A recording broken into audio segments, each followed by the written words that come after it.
What's up, everybody? Good morning. Welcome to a Sunday edition of Morning Scone, presented by Brock, Baton Rouge Orthopedic Clinic. Good morning, good morning, good morning. Happy Super Bowl Sunday. Tigers win, Tigers win. LSU basketball makes it 10 in a row. It's amazing. First time they've started 8-0 in SEC play since 1981. Of course, that was LSU's first Final Four team under Dale Brown. So, my goodness, what a day, what a day. I'll grant you the SEC is not the strongest league this year, but and LSU has largely avoided. We did go to Daddy's work, didn't we? Siri, go to Daddy's work. Yep, Drew's here. So we had we decided to do crawfish last night. So yesterday we had Roo Rally in downtown Baton Rouge. And so we had a day, and it was, got home, and it's 5:30 on Saturday. I'm like, it's Saturday. I'm gonna do something, So I said, let's get some crawfish or something. So Erica was talking to her sister who lived around the corner. I was like, ask them if they want to come over. So they ended up coming over. Well, Erica's like, I got to call my dad because Erica's mom was in New Orleans for a wedding, but her dad didn't go, so he was here. He's home alone. So I was like, I'm not inviting them. We had to call the other sister and her husband, and so they ended up coming over too. We ended up kind of having a little party, informal, impromptu, and we ended up at Waffle House sometime around 11 p.m. But which is always great. So long story long, your boy went to bed after midnight, and then Drew was up at like 6:30. That's why I'm drinking coffee. Okay, let's say some good mornings. Trivia Carter, good morning. Pete Giardino, Mikhail Pickett, good morning. Pete, Chiefs by a million. I hope so, Pete. I hope the Chiefs dump truck the 49ers. By now I hate the 49ers. Born and bred hating the 49ers as a Saints fan. I do not want San Francisco to win. Very much pulling for the Chiefs, and would really like to see Tyron get a Super Bowl as well. I just haven't decided if I'm betting with my head or my heart yet. Well, I haven't bet anything, but I think most of us would agree that Patrick Mahomes, best player in the game, and with that being the case, I'll probably lean on the better quarterback. However, this does feel like it has some of the makings of the 2013 Super Bowl with Denver and Seattle, the one that was up in New York, when everyone in Denver had the record-setting offense, Peyton threw 50 touchdowns, all that stuff, and then they had like a safety on the first play of the game, and Seattle just absolutely dump-trucked them. So it does have that feeling to me, like San Francisco might be a buzzsaw. Go to Daddy's work. James Tyrone, good morning. Charlie Gale, Stephen Brooking. First, yes, nicknames were better back in the day, but the Honey Badger will go head-to-head with any, in my opinion. I'd agree with that. Yeah.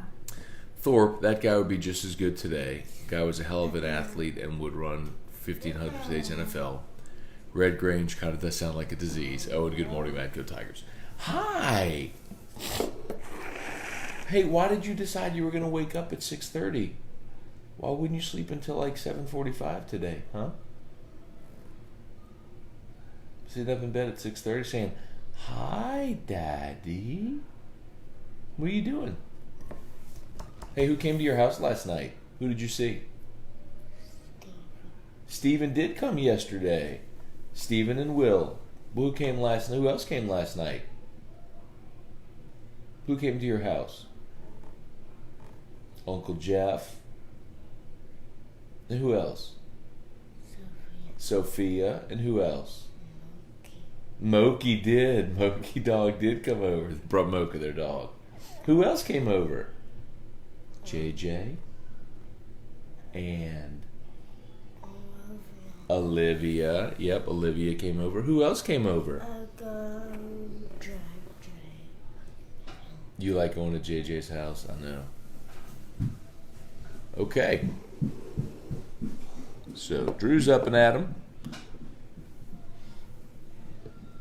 Let's see.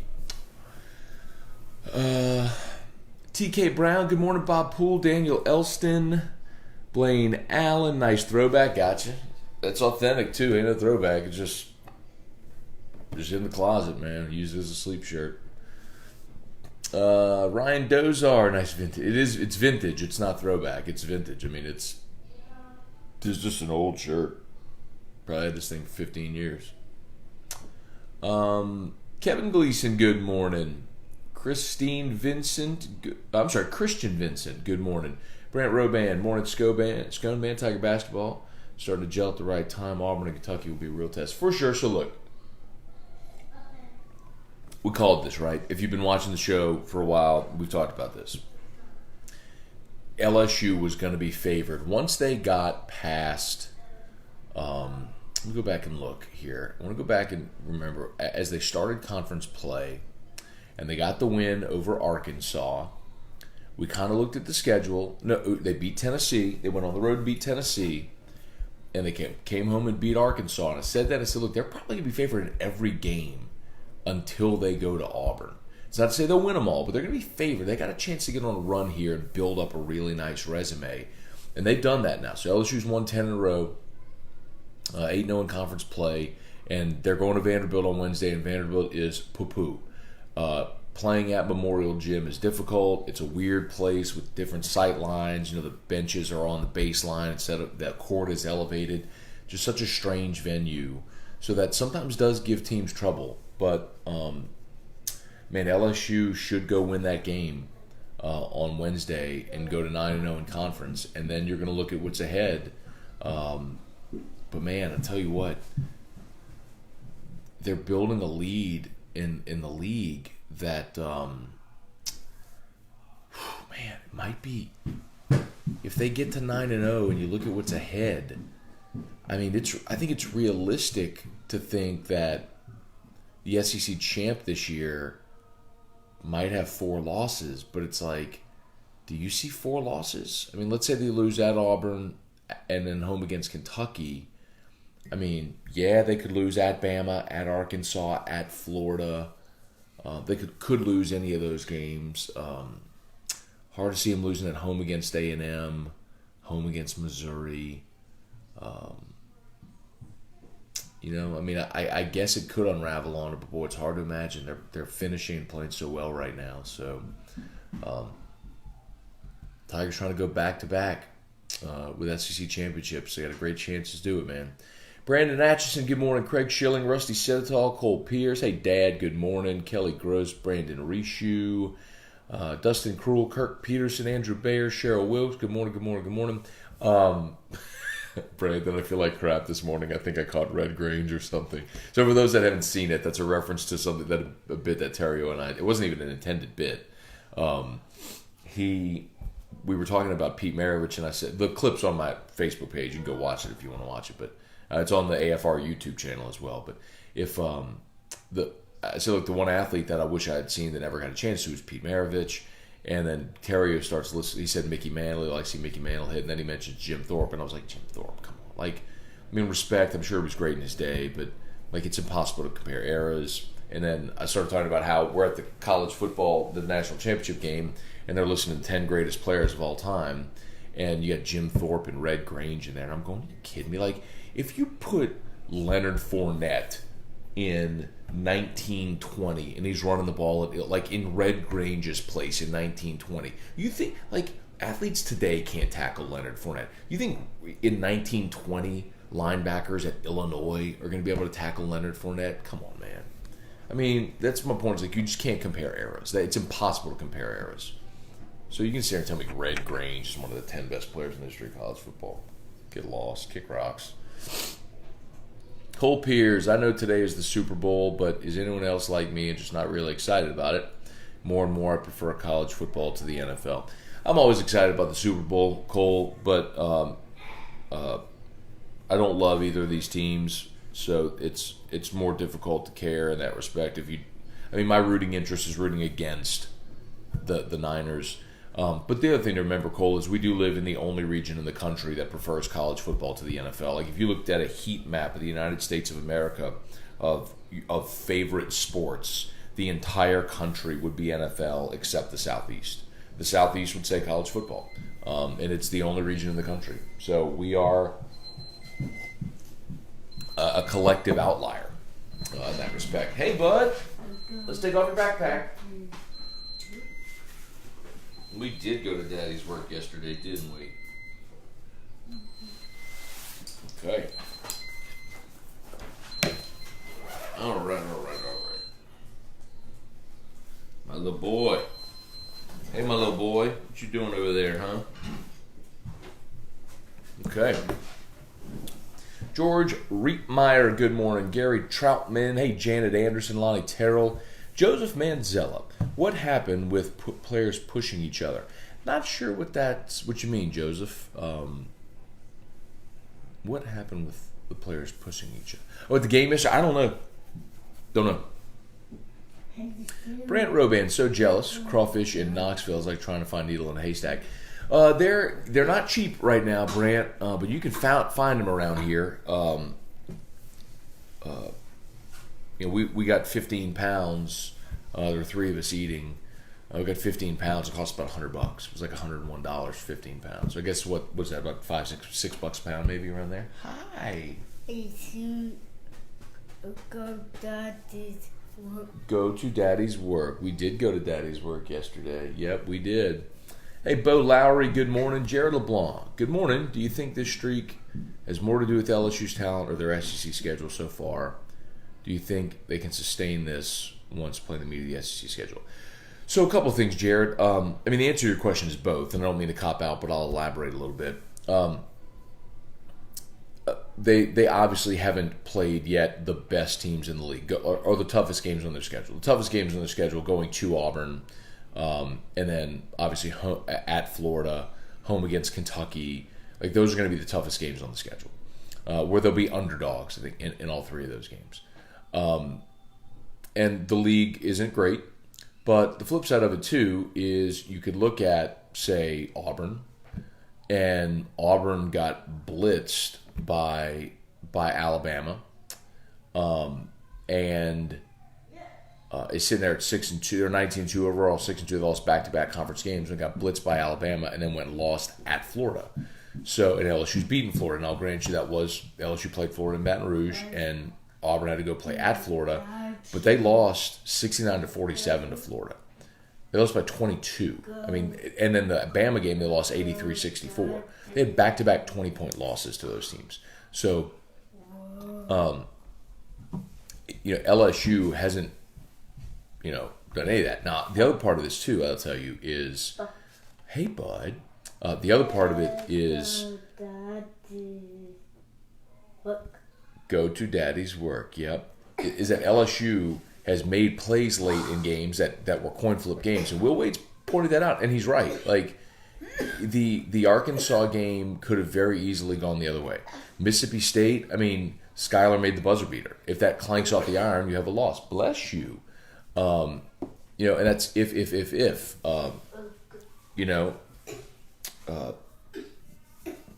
A&M, same thing on the road. So I guess point is,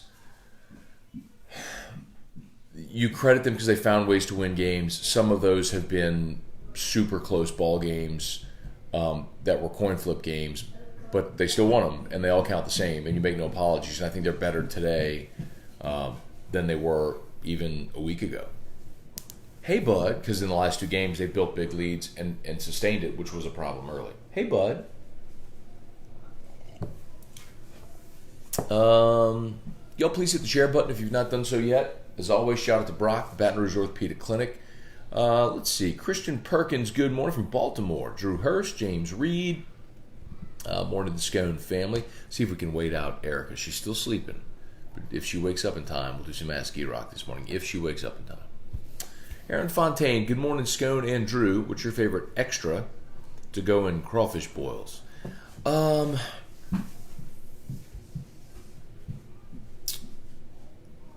mean like corn, potatoes, celery, mushrooms, all that sort of stuff? I mean, corn and potatoes are obviously standard, which I'm down with. I really like when you throw a sack of mushrooms in that crawfish boil too. I think those are really good. Aaron Fontaine. Oh, sorry, just read yours. Ricky Charles Constant. Saban was in Loosedale, Mississippi, visiting our guy yesterday. He was going hard and went to the nursing home where Grandma works. Good on him. That's old Nicky. Alabama's going to get 25 really good players, and Clemson's going to get 25 really good players, and LSU's going to get 25 really good players. And at that point, it's, man, let's see who can develop it and make the most of it, coach them up, and get on and try to win. Hey, bud, what do you see? Okay. Got him. Got him.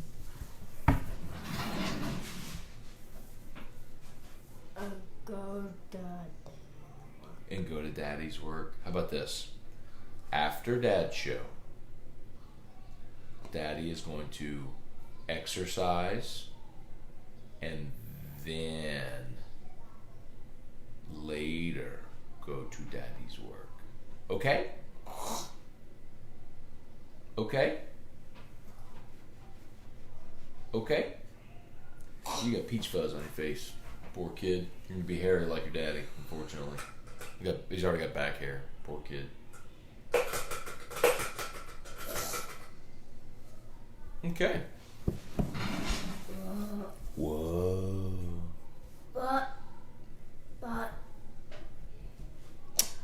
Craig Schilling, All-Star Breakfast smothered and chunked with country ham. So I go bacon, egg, and cheese sandwich smothered and covered, and waffle.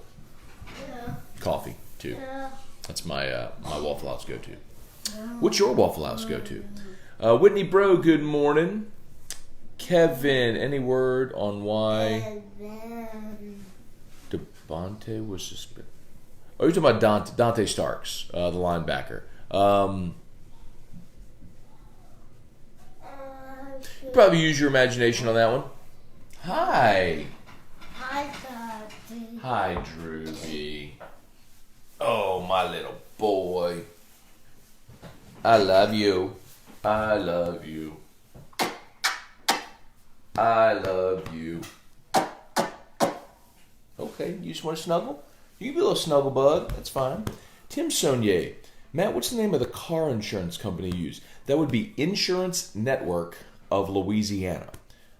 Actually saw Adam yesterday over at the Roo Rally. 2930450, 2930450, or online at lainsurance.net. Great people.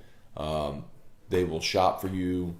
I know a lot of people watching right now. I won't mention it by name, but I know a lot of people watching right now have called and used them and saved money, and I did too. So, Insurance Network of Louisiana is who you're looking for. Pete Giardino, Drew had to get up for his show. Well, even for his show, he got up early. Mark Allen, good morning. Keith Vicknair, hey Keith Vicknair, good morning. Good morning, good morning, good morning. Hey, bud, what you doing? Huh? Your hands are freezing, little boy. I love you. What?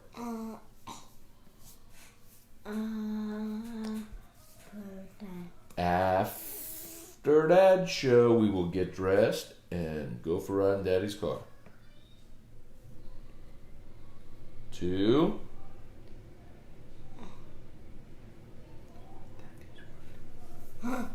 Okay, we'll do it, I promise. Now he's fired up. To Daddy's work. Let's see. David Brewerton. What's up, Brew? Let's see. Matt, I need your help working on our jacuzzi. I'm the last guy you need help with that, man. I have never purported to be a handyman and have no idea. No idea. Kyle Caballero. Shout out to Josh Smith's sister, Brett, who got married Friday. Oh, yeah, he went to Cali High. John Cunningham, good morning. Let's see. Mark Allen, watching the number 1 and number 2 pick in the NBA was fun. When Zion's fully in basketball shape, he will be unstoppable. Mark, I agree. That was fun on Friday, watching Zion and John Morant. Zion is, when he's not even running the floor full minutes yet, full shape, and putting up 24 and 12 against Memphis, and the teams dominating the way they did, man, it was fun. And you can see the potential. And anybody who's suggesting that this team should not put the pedal down and go try to make a playoff run, I just flatly disagree. It's this year, unlike any others in recent memory, feels like the Western Conference is so wide open, where it's not just preordained that Golden State's going to be there. You could make the case for the Lakers. You could make the case for the Clippers. I think there's a handful of teams that you could make a case for winning the NBA championship. And sometimes when you have those types of years is when you end up with upsets. Remember the year Dallas was the 1 seed and they played Golden State the 8 seed and Golden State upset them. I mean,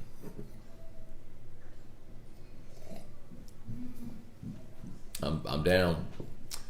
Cole, have a hard time seeing this team finishing worse than 14-4. I'd agree with that. You're talking about LSU basketball. I agree.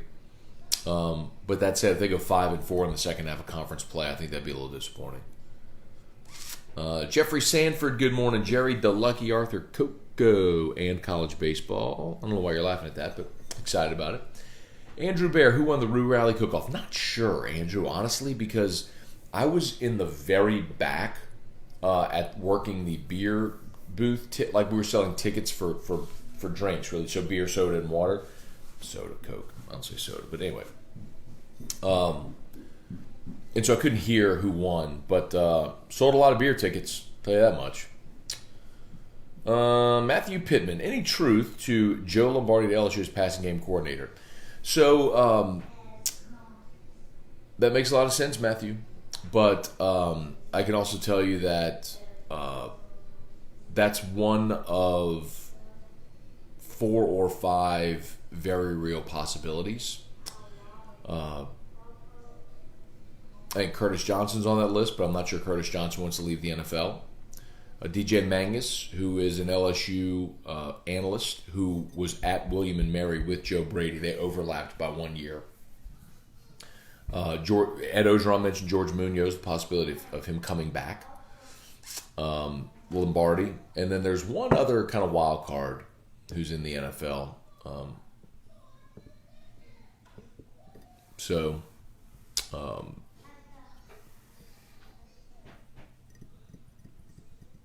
Be interesting to see what happens this week.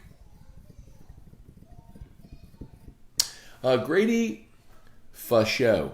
It's probably Fauché, but I'm going to say Faucheux. Charlie Cavell, good morning. Michael Moscona, what's up, cuz? Andrew Bear, boneless, skinless chicken breast and a crawfish boil makes the best chicken salad. Chicken, like grilled chicken salad, but I guess it'd be boiled chicken salad. Kirk Taylor, Adam Fourier, good morning. Cole, Matt, favorite sticks from Don Juan. Told you, Cole, I am in no way an aficionado. I would love to learn more. We did smoke some cohibas last night with the family here. I'm pretty basic. Mostly what I know, staying in my lane. Things like punch, AJ Fernandez, Romeo y Julieta. But I don't ever mind exploring, expanding and learning. So, and I look forward to learning more. Kirk Taylor, good morning. Joe Juba, what's up, my dude? Deborah Todd, good morning, Deborah Todd. High five. Yes. High five, Drew. High five, Drew. High five, Drew. High five, Drew. High five, Drew. Okay. Joseph Manzella. Emmett Williams, Skylar Mays pushing each other on the sidelines. Don't know what that was about. I don't know if Will got asked about it after the game either. Scotty Adams, good morning. Aaron Fontaine. Let's see. Irfan, smothered, covered, diced, spiced, basically all the way. Interesting. Maybe I'll change it up a little. Maybe I'll try a little something like that. Not a bad option. Try that out. Michael Claudette, good morning. Or Claudet.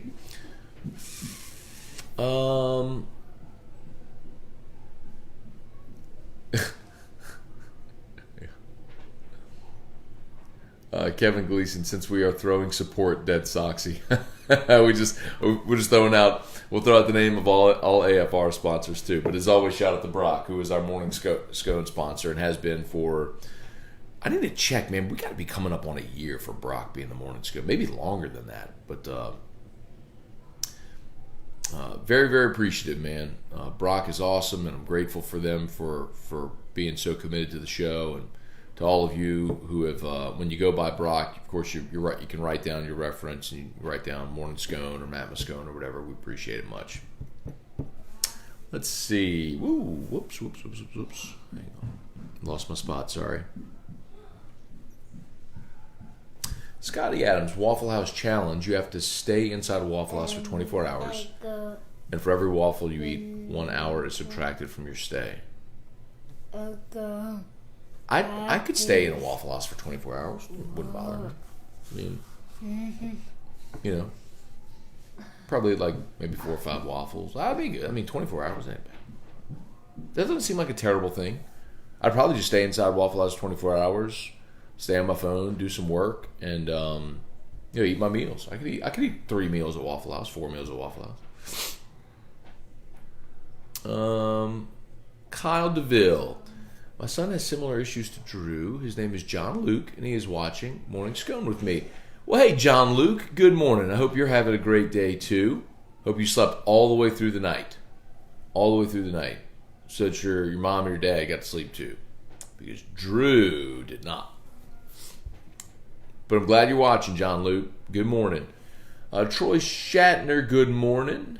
Charlie, thanks for that information. Does Insurance Network Louisiana have offices in Northwest Louisiana? So, Charlie, they're based in Baton Rouge, but they're licensed all over Louisiana, Arkansas, Texas, Mississippi, Alabama, Florida. So, even if you're outside of this area, they can hook you up. They can do everything via phone, via email.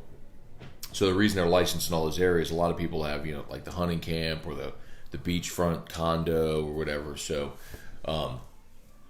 give them a shot. A lot of people prefer to do their whole thing via like email and never come in the office as well. It was easy for me. I mean, we did by phone, and then I went in the office, and so like they ran all my insurance numbers, and they found 3 policies that were better than what I had. So I sat down and mind you, I had no concept ever of like an independent insurance agent shopping for me, whatever. So I was thinking he was going to sell me something. And so I go sit down, I'm prepared for like the sale, and he puts these 3 stacks of papers in front of me. He's like, all right, these are the 3 policies we found that would be good for you. And he's showing them to me, and one of them was, I ended up getting MetLife for my auto, and I forgot what we did with home, but anyway, and it was like I went from $25.50 to $100,300, and they added $1 million umbrella and saved me $1,600. I was like, wait, like what's the catch? Like, so I switch, I spend less, and I get all.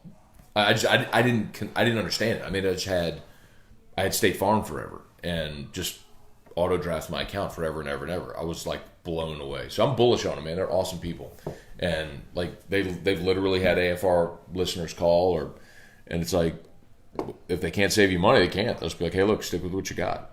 And I mean that's super reassuring, because they're not trying to sell you anything. Just either they can get you better coverage when they shop, or they can't. I mean, so it's It's black and white. Yet they can or they can't. Anyway, give him a shout. Jeffrey Sanford, good morning. Cortland Jacob, what kind of self-respecting Southerner hasn't been to Wahoo? What's Wahoo? Wahoo. W-H, Wahoo? Is that Waffle House? Joe Juba, Brady Beacom, Jeff McKithen, what's up? Mark Parent, Pedal, good morning. Andrew Bear, Lamar Jackson, unanimous MVP. You know what? I'm glad you brought that up. I should have mentioned, probably even in the title there, I was pumped to see Michael Thomas get Offensive Player of the Year. And it's rare that Offensive Player of the Year and MVP are the same. Like in 2011, Breeze was the Offensive Player of the Year, but Aaron Rodgers won MVP. And I think we all knew Lamar Jackson was going to win MVP, but I was pumped to see Michael Thomas get honored with Offensive Player of the Year. I think it's something he certainly deserves. So congrats to Mike Thomas, NFL Offensive Player of the Year, after obliterating Marvin Harrison's catch record. Morning, bro. Woke up this morning with a case of Red Grange. That's going to be you're not the first to use that already today, Jeff. That's going to be a recurring joke. Oh, man. Kevin. Matt, moral support, extra pair of eyes, extra hand, basically a helper. I'm going to pass on that, Kevin. I wish you luck with repairing your jacuzzi, but I'm going to hard pass on that offer to help you repair your jacuzzi. I got no interest, man. I don't have interest in doing that stuff around my house. Usually that's when Erica calls her dad. Dad, this light socket is about, he'll bring his tools over and like repair a socket. I'm like, whatever. If you can't do it, I'll call somebody. Glenda Blanchard, good morning. Bubba Tatum, Ivy Abear, can we trade Lonzo for Kobe? Ivy, I don't get it, and I hope that's not an inappropriate joke about someone who died tragically last week.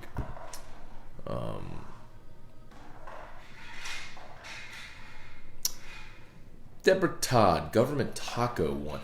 Government Taco won the Gumbo, the Roo Rally? Really?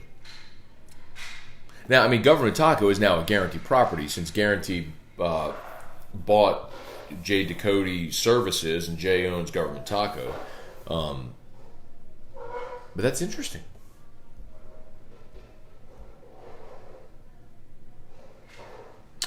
Ivy, that was a joke about Kobe? Come on, man. That's weak, man. I ain't down with that, man. Kelly Presley went to Burger M. Great burgers and service. Thank you so much. Another great sponsor. Man, I appreciate y'all so much, man. Our, we're partnered up with great people and do great work. So, speaking of which, Super Bowl today. If y'all are going to get chicken wings at Pluckers, y'all better call them early, man. Call them early and get that order in. Charlie, this is shaping up to be one of the greatest years in LSU sports. It could be. I know. I've been asked that a couple times, Charlie. Like, excuse me.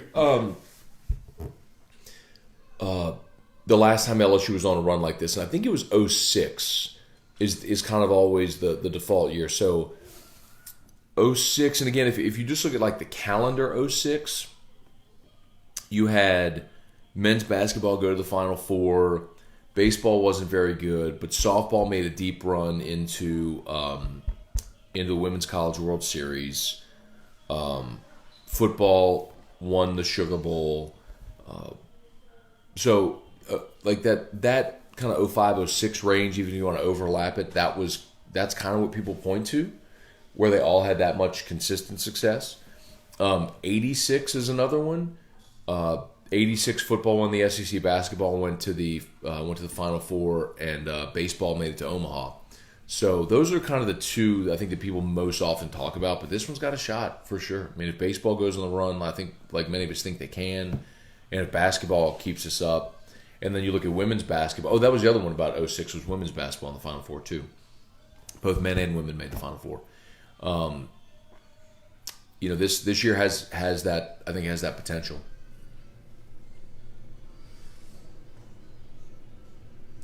Ryan DeLon, good morning. Jeffrey Sanford, is passing game coordinator thing all teams are doing? Seems like I never heard of it until last year. Jeffrey, some do, but it's more just how you establish roles on the team. So, and oftentimes, if you're labeled a coordinator, you'll do that as sort of a resume boost and for pay scale purposes. So someone could technically have like recruiting coordinator. You know what I mean? It's another line on the resume. So Joe Brady was passing game coordinator, but they defined that role, and he mostly worked with receivers. Charlie, when do you expect the coaching staff to be fully in place? National Signing Day is next Wednesday. Yeah, it's this coming Wednesday is National Signing Day. I would have thought for sure that he would have had that spot filled, and he may still, because the NFL season ends today. So, TBD. I'd be a little surprised if it wasn't before Wednesday. But it wouldn't be completely unheard of. If you remember when Les hired Cam Cameron, that announcement came after signing day. Jimmy and Terry Bourgeois, is Joe Lombardi a candidate for passing game coordinator?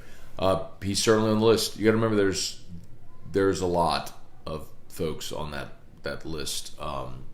And the thing about Joe Lombardi also is there's a lot of very obvious ties, considering he and Ed were both on the Saints staff together when Ed was there in 2008, so Ed knows him. And if you're looking for continuity purposes, considering Joe Brady brought a lot of concepts and terminology from the Saints, Lombardi would be a very natural tie-in. One of the big questions is, do these guys want to coach college, or do they want to be in the NFL? Like, I legit think that's one of the biggest one of the biggest hurdles for a guy like Curtis Johnson. Curtis was the head coach of Tulane, but I think he's really good and content being in the NFL. And then you look at Lombardi, who got his start in the NFL in 2006, and he's been in the NFL every year since. So, he was an assistant with the Falcons, came to the Saints, and then worked his way through the Saints organization for almost 10 years. Then went to the Lions as the OC, and then was there for a couple seasons. Now back with the Saints as quarterbacks coach. And some guys are just made out for the NFL, where you have a true off season where you don't have to recruit. It tends to be a little more tumultuous, a little more fluid, but some guys just prefer the NFL. So I think but I do know they've had a lot of interest from people in the NFL for that job. Chicken salad like tuna salad, mayo, chicken. Oh, Andrew, no thank you. No. I'm good. No. Pass.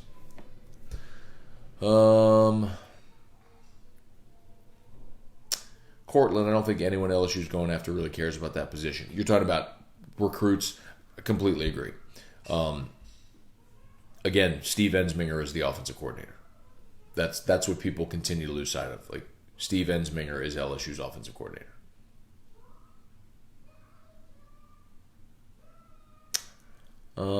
Reports say this could be one of the best crawfish seasons of all time. Hope so. Let's get those prices down. Trivia Carter, is it my imagination because it seems like Lonzo Ball has been killing it at the three-point line? There's no question he's improved his shot. And there's some interesting side-by-sides, too, if you'll notice how he's moved. He changed his elbow position from, like, in front of his face to outside. You can tell, like, he's absolutely worked on his shot. Let's see. Lonzo.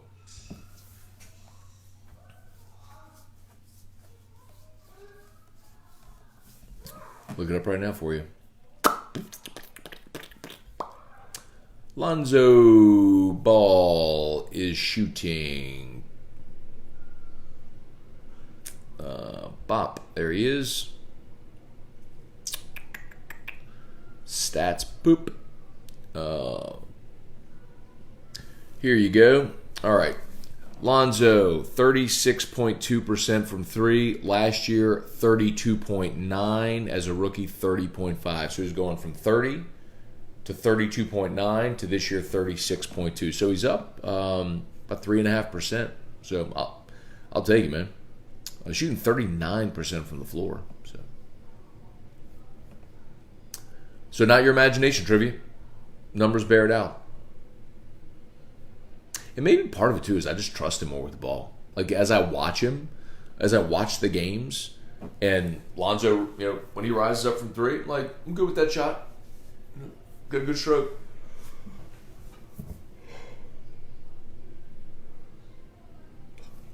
John David Mathern, no baseball pitching is looking great. How's the lineup projecting? You made me guess at an opening day roster.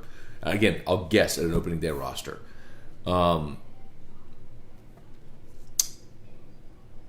Garza catching. Let's just go around the horn. Beloso at first. I think they'll go Dugas second. Opening day. Hallett short, Mathis at third, Bianco in left, Giacomo center, Cabrera right. How the 1 through 9 looks, I don't know, because Maneri tinkers, and he said he was even toying with the idea of batting Cabrera leadoff, which is random and weird, but it wouldn't surprise me. Because Maneri does a lot of random, weird, unconventional stuff. But if you ask me what I think the opening day roster looks like, that's what I think, or lineup looks like, I think that's what it looks like. Jordan Mumphrey, Ben Giat, good morning. Y'all please hit the share if you've not done so yet. And of course, Brock, they're tagged in this post. If you could like the Brock page, that would be huge. Mark Allen, 24 hours in a Waffle House with T-Bob.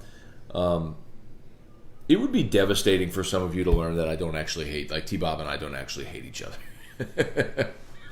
Like, we play the bit very well on air, but we don't actually hate each other. We could probably coexist in Waffle House for 24 hours and do just fine.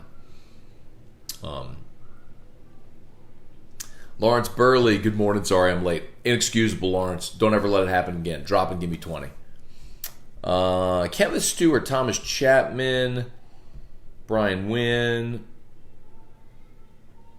Kyle Caballero, Dustin Cruel, Jerry Spurgeon, good morning, good morning, good morning. Brian Morgan, good morning. Cisco Noguera, what's up? Cisco. Man, I know you're a Niners fan. It's a big day for you. But I'm hoping this day ends miserably for you. In 38-31, man, that I'd be interested if I would be very surprised. I will not be surprised if San Francisco wins. I will be very surprised if they win a game like that. If they win a game where the total approaches 70. It's not to say they can't. I know they played that type of game in New Orleans against the Saints. I don't think that's the type of game we see today.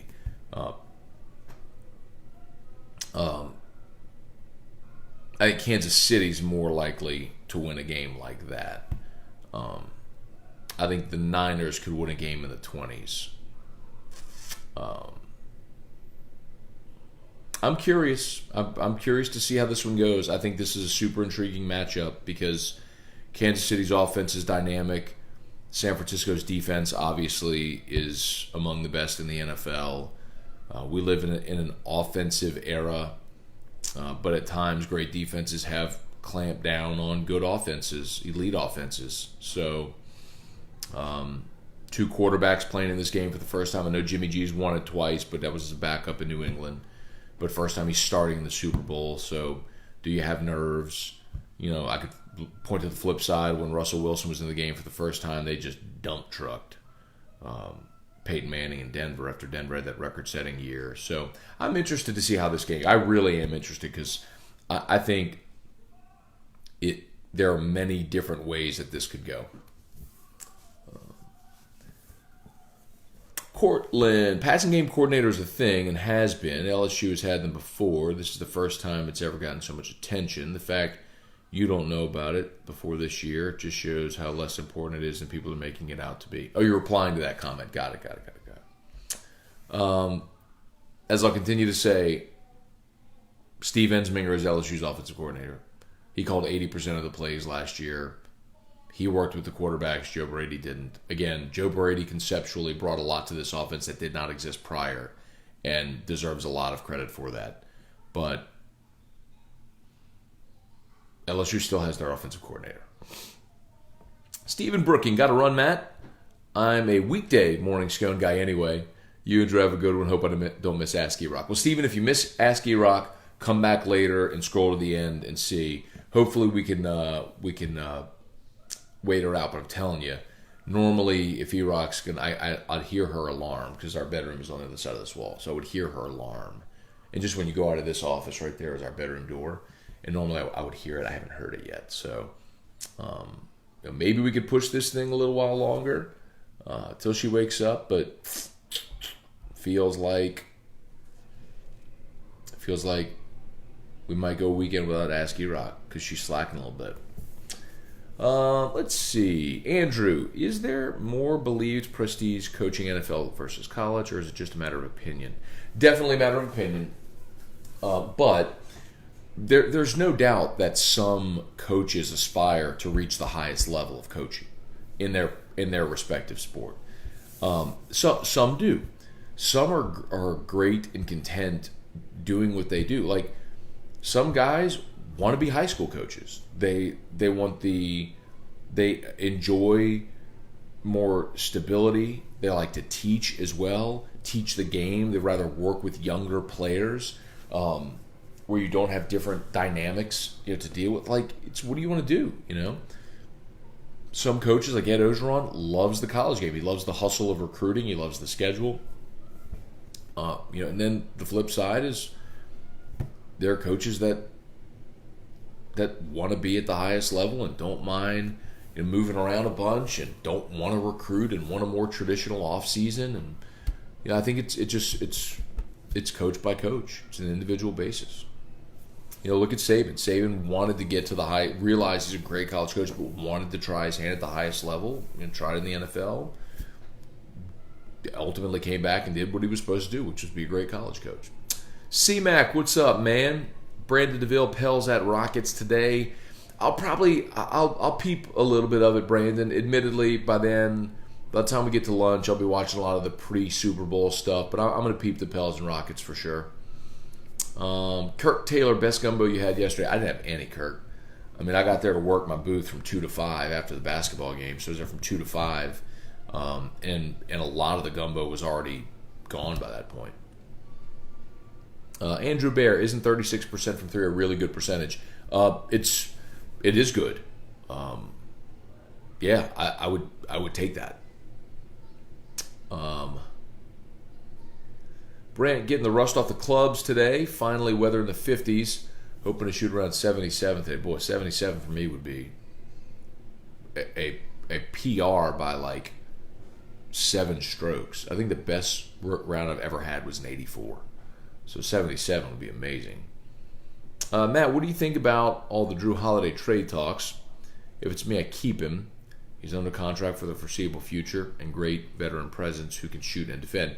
I would never shoot down any potential trade talk, Cole, until I knew what was on the other side. This is just like a life philosophy. This is true with me with work and everything. You always listen.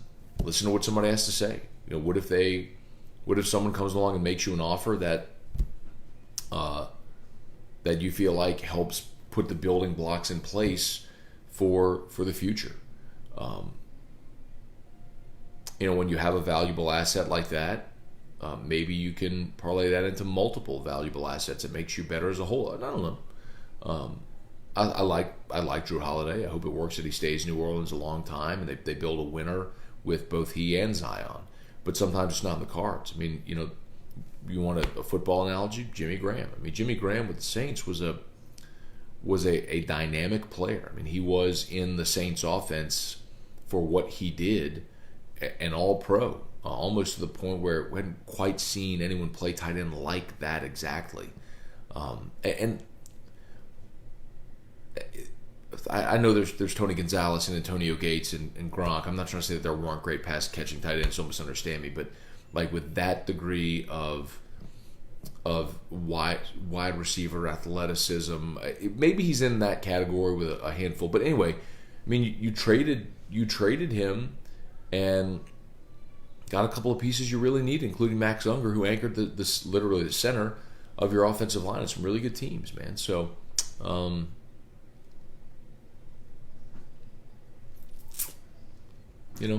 I'd listen.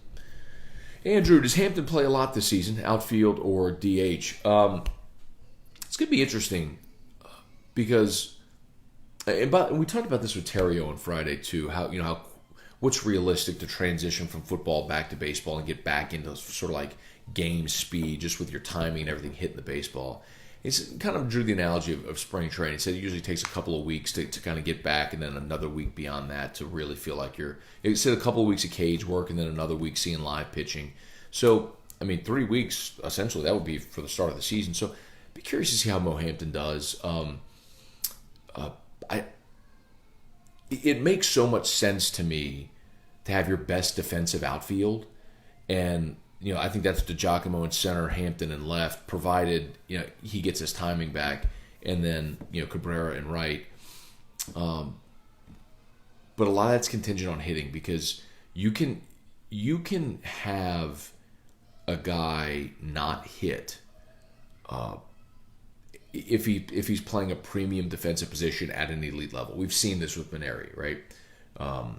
We saw this with Austin Nola as a freshman when they inserted him in a lineup at shortstop. Austin hit right around 200, but he was an elite defender at short.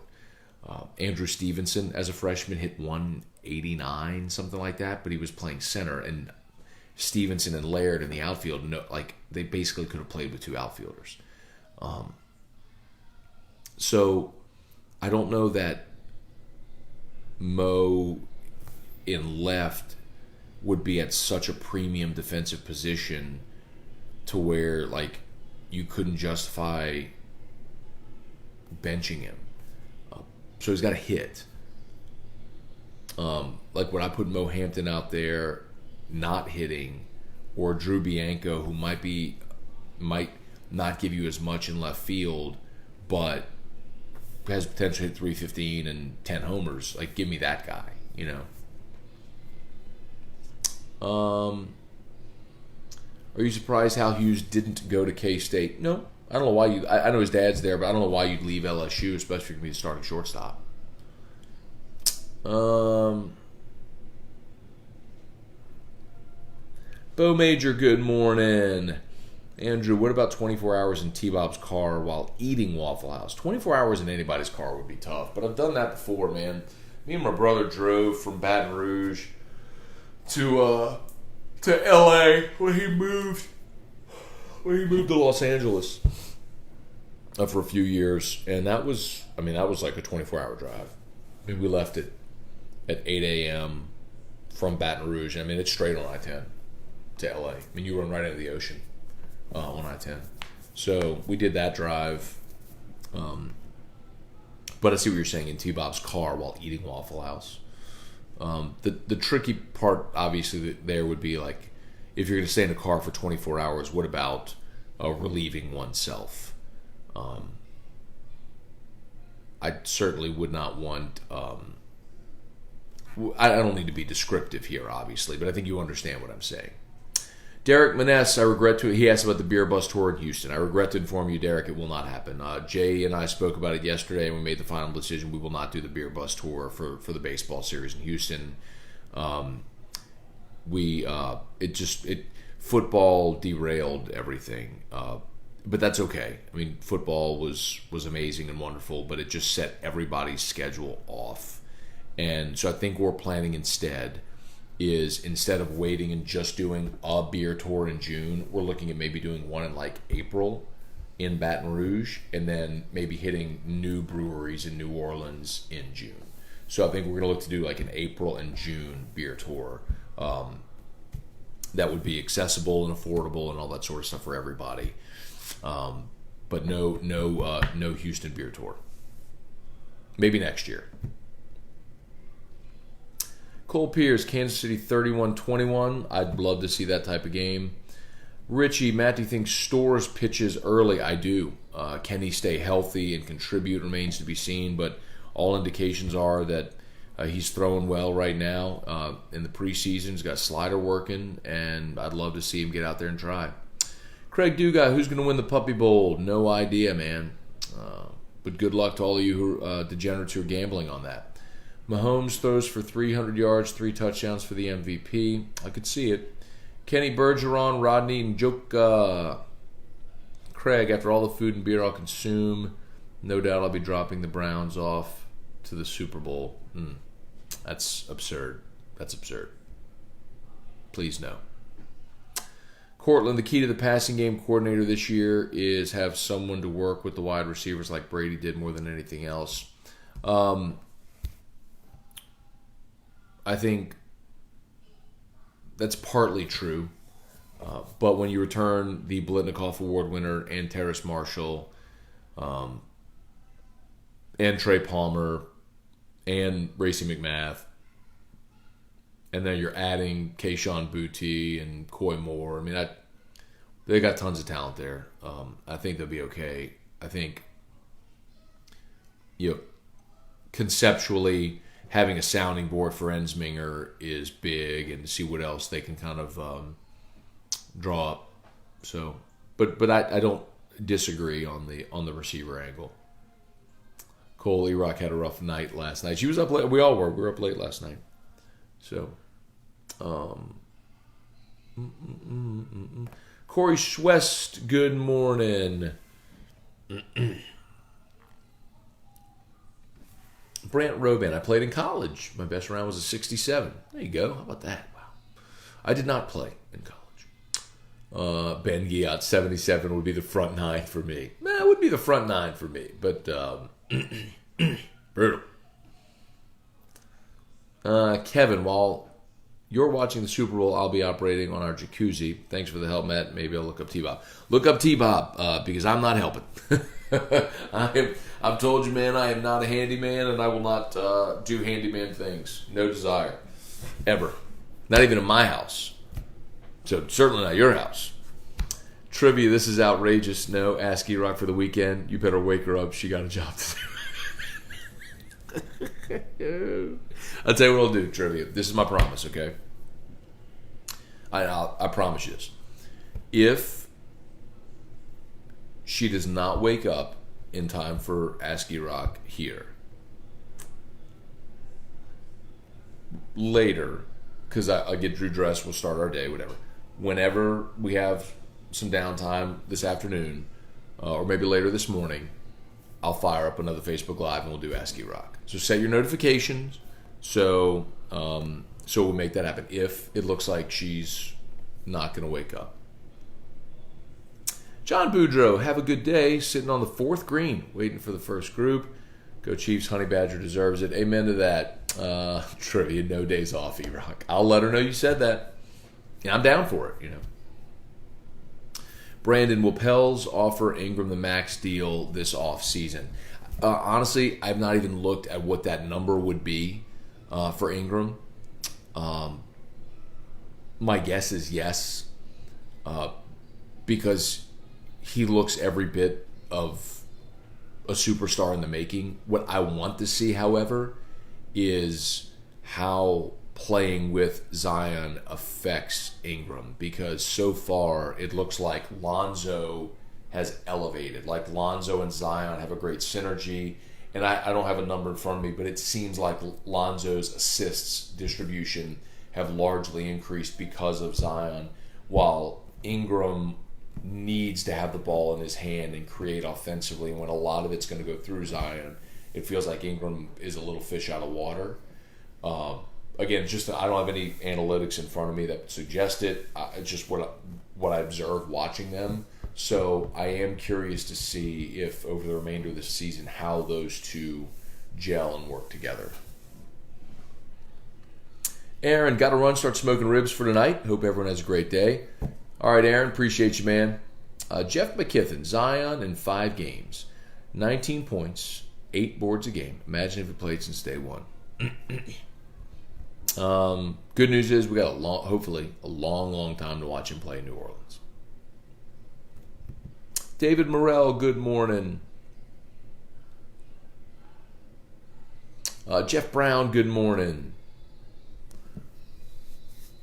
Cole, who is your early season DH possibilities while Maneri tinkers with the lineup?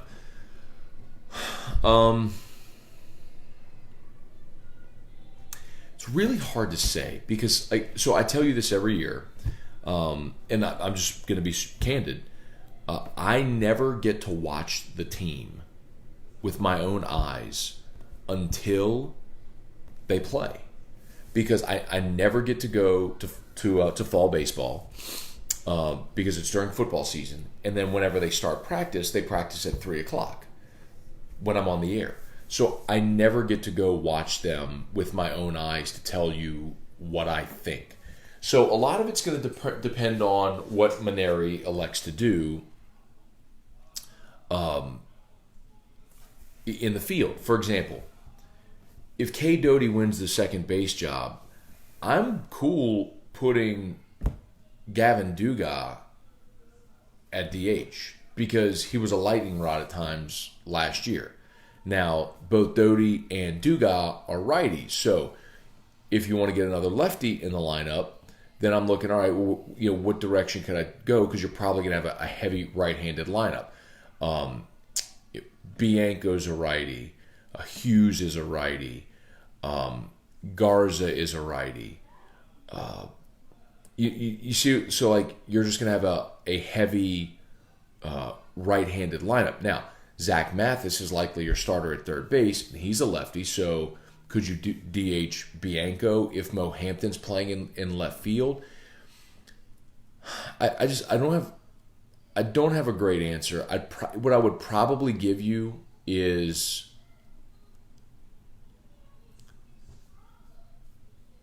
if the lineup goes as I said I think it will. Garza behind the plate, Beloso, Dugas, Mathis, Hughes,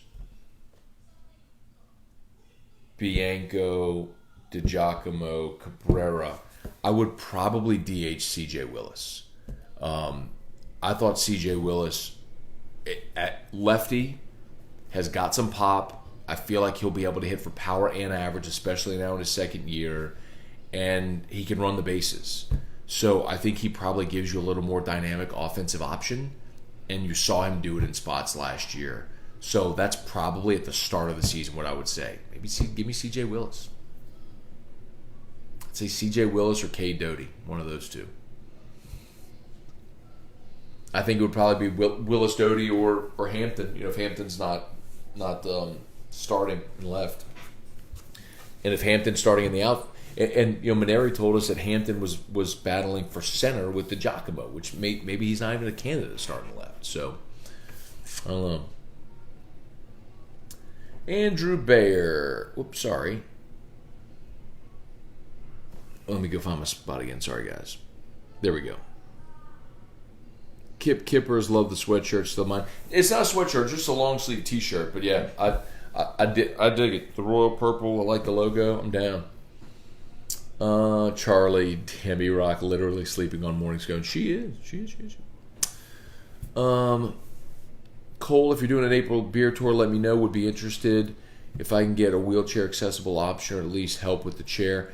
Cole, thank you for mentioning that. I'm almost positive that the buses we had were wheelchair accessible. I'm almost positive. But I will make sure that I ask. I'll make sure I ask when we book it. Ryan Jackson, good morning. Brant, Matt, are you coming to Nashville for the men's basketball championship? Unlikely, Brant. Only if work sends us. I'd love to go back to Nashville. It's great, but that only if work sends us. And that we've literally never traveled for for the SEC tournament. I think it would be more likely that if LSU got on a run in the NCAA tournament, we did something like that. Kirk Taylor, get E-Rock a sponsor. We need super decor help. Let's see. Talent still needs to catch up to catch the ball. Even OBJ dropped a lot of passes at LSU. The work they did in the offseason on catching the ball was a big deal. Need to keep that going with the new guys. I think they will. Certainly the group they had last year was a great trendsetter. Off the top rope, people's elbow, E-Rock out of bed. I'm sure she'll love it. I actually play that, which I'll video. We do that with Drew. I do. We play this game where like I'll pick him up and I'll body slam him on the couch, and then I'll be like top rope, and I'll like jump and go like down. I'll land on him, you know. But he thinks it's the funniest thing in the world. Andrew, why would Munoz come back? What's his title at Baylor? What could entice him to return? So he's the receivers coach at Baylor. So if you go from receivers coach at Baylor to potential passing game coordinator at LSU, the title, the money, the prestige, all of it is better.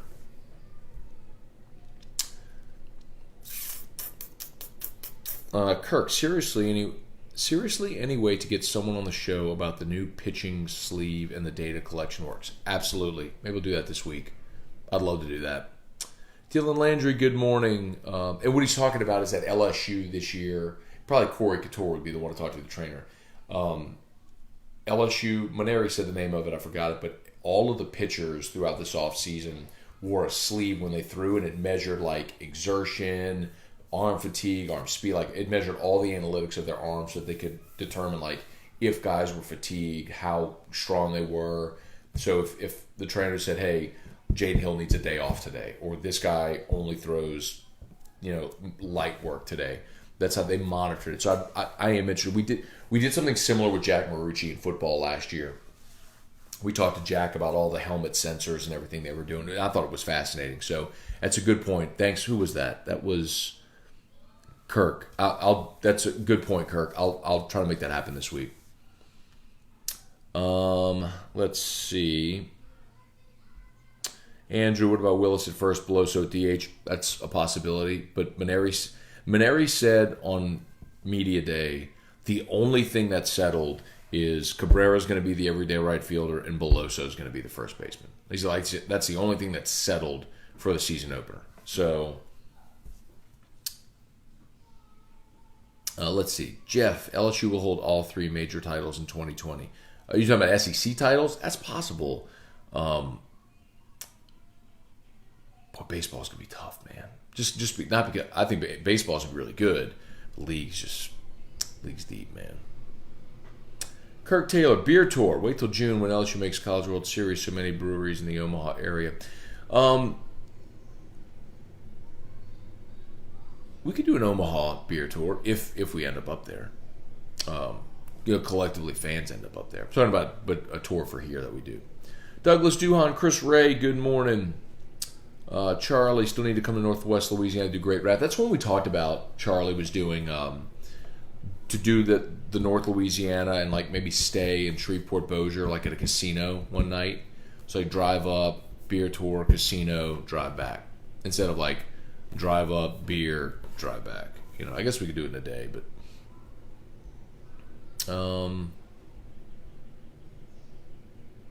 Andrew, someone said Hill was mid-90s in the scrimmage. I mean, he's been mid-upper 90s, yeah.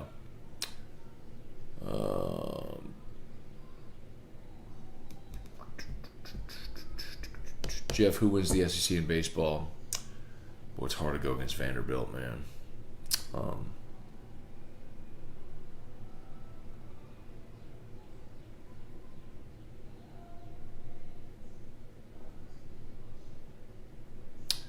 Vanderbilt. If you made me pick, I'd say Vanderbilt. Just because they're pitching, man. I think A&M's going to be really good, too, with Asa Lacy at the front of their rotation. LSU got a shot, man. If Henry, Marceau, Walker, Labus, Hill, whatever, like, if all of those guys stay healthy and throw at their potential this year, I mean, LSU is as good as literally anybody in the country on the mound. They have enough arms to be as good as anybody in the country. So, but there's just a lot of unknowns. So like when you make projections, it's okay. What is your schedule like, and how many unknowns? Like Ole Miss's schedule this year is brutal. I think Ole Miss can be a really good team, but their schedule is brutal. LSU does not play back-to-back road series at any point this year, which is a huge boost. So, anyway, all right. Shout out to Brock, Baton Rouge Orthopedic Clinic. Still got some of y'all hanging on. Let's see. Charlie, stay the night. The economy can use it badly. It's all about the market. What does the market say they want?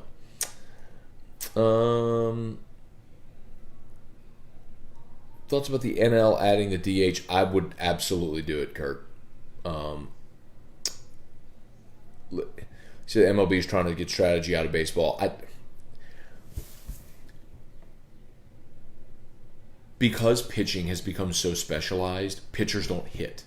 It's nauseating to watch a 9-inning baseball game where you have guaranteed outs because pitchers don't hit. That's the problem.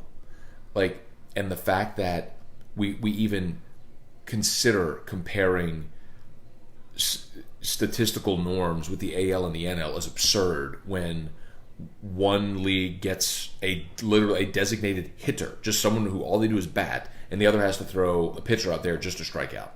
I think it skews every statistic. I hate letting pitchers hit.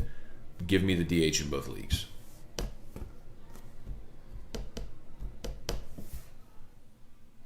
Charlie Cavell, I loathe the DH. If you want to get rid of the DH, fine, but having a different rule in each league is absurd. It's one of the stupid things about baseball that I'll never understand. Like, why in one league do you have a designated hitter? Like, it's the same sport, it's the same league, Major League Baseball, yet it's like if in the NBA, if in the Eastern Conference they played on a 9-foot goal, in the Western Conference they played on a 10-foot goal. It makes no sense at all. None. Anyway. Okay. I think we're done.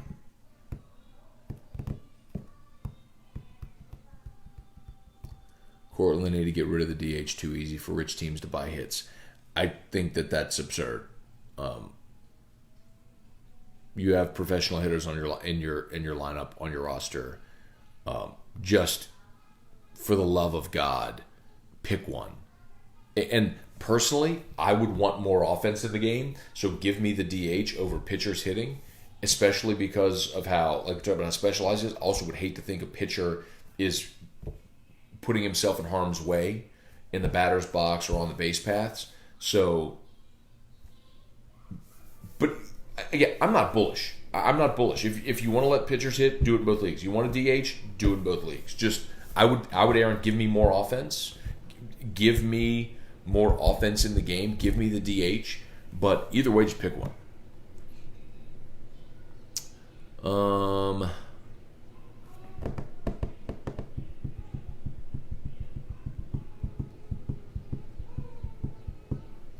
right, I think we're done. All right, we're done, y'all. Trivia, I regret to inform you, no ASCII rock. But as we wrap up, I'll say this.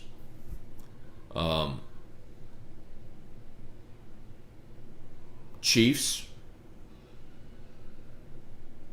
31-30. I like the over in the game today. And please hit the share. Like the Brock page. And we will queue up an ASCII rock later today. Appreciate y'all. Have an awesome day. See ya.